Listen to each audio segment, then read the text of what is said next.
I watched your Rob episode yesterday. Rob Reiner. Oh my God. But here's the thing. You're right. But here's the thing. Let's say we're going to have that argument. You're going to try to talk to somebody and you have a point of view. The other person has a point of view.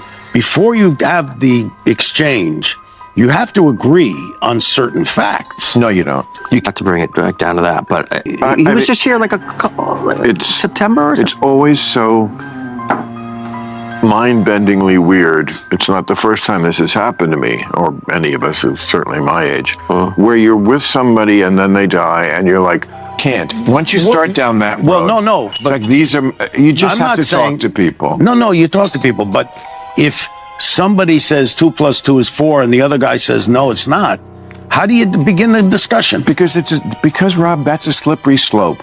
He never said it outright. There was no dramatic warning, no public fallout, no final confrontation anyone can point to.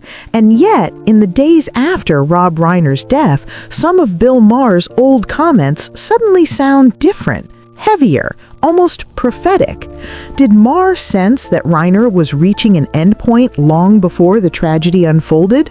Was he picking up on something others missed during their tense debates and off-air conversations? Or are viewers now rereading his words through the lens of shock and grief, searching for meaning where none was meant to exist?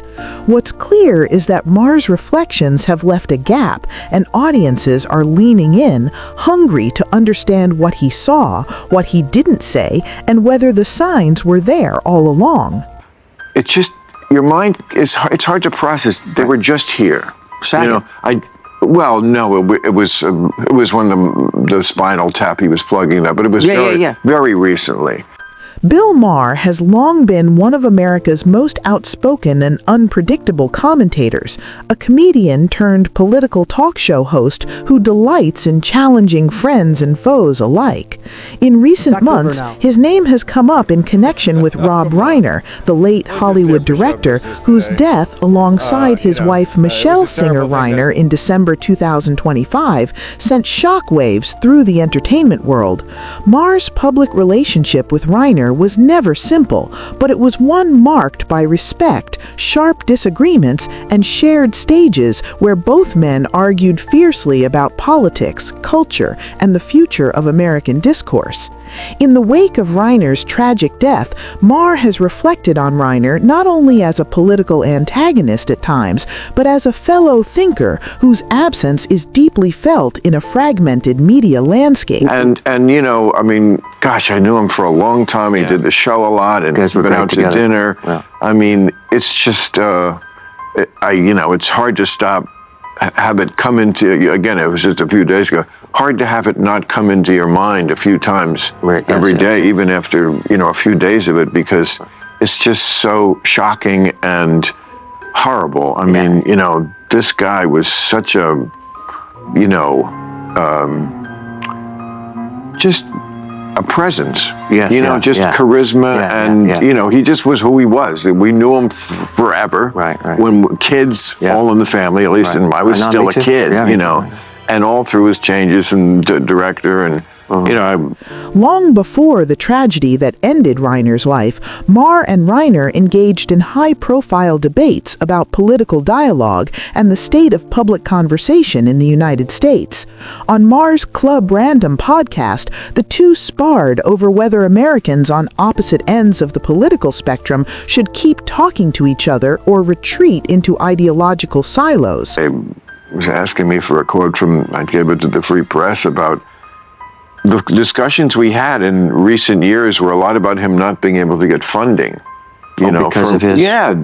Well, and he's not the only director of a certain age who's told me that. And I just was saying, this town is very ageist and very not very nice to people who have done he's got a pretty iconic resume of movies. Yeah, and the spread is the dramas and comedy. I remember him saying, if it's not spandex or it's very hard to, for even somebody of his stature to get that funding. And I mean, life goes on. The generation that's probably going out to movies, they don't want to see things like that. They have a different, and that's what every generation is and deserves to do their own thing. Reiner, known for his liberal activism, argued for the importance of clear moral stances on issues like democracy and human rights, while Maher leaned into a more traditional notion of deliberative engagement, a belief that dialogue should continue even when it is uncomfortable or politically fraught. In those exchanges, Maher did not dismiss Reiner's intelligence or passion. Instead, he questioned the efficacy of shutting down conversation entirely, even with views one strongly disagrees with. Their debates became symbolic of a broader tension in American culture, whether political discourse should be about persuasion, compromise, and listening, or if it is morally justified to disassociate from voices one finds harmful. In those discussions, Reiner came across as direct, resolute, and unafraid of controversy, while Maher played the contrarian who still valued the art of talk itself.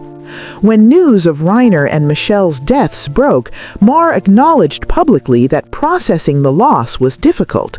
In a candid moment that caught the attention of entertainment outlets, he admitted that Reiner had struggled in recent years to secure creative projects, an observation that surprised some fans, as it underlined how even major Hollywood figures can find their careers complicated by industry shifts and personal battles late in life. Maher's remarks were notable not for critique, but for laying bare the reality that no creative life is immune to professional setbacks.